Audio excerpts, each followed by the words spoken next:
నాకు ఇంతటి బలపరాక్రమములు ఉండి కూడా నేను జితేంద్రియుడనై లోకహితము కొరకు ప్రవర్తిస్తుంటే దేవతలందరూ కూడా నన్ను చేతకానివాణ్ణి అనుకుంటున్నారు.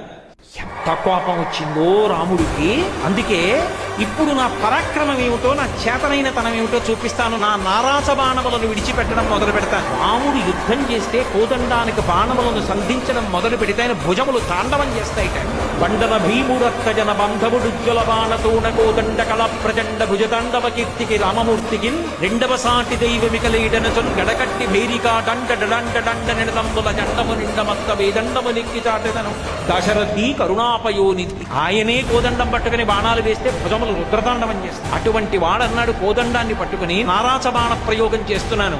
పక్షులు కూడా ఎగరవు, దేవతా సంచారం ఉండదు. నా సీత ఏమైందో చెప్పలేదు కాబట్టి దేవదానవ గణములతో కలిపి సమస్త బ్రహ్మాండములలో ఉన్న ప్రాణులను సంహారం చేస్తున్నాను. నా అస్త్రములన్నింటినీ ప్రయోగిస్తున్నాను. లక్ష్మణ, ఇప్పుడు చూడు నా తేజస్సు.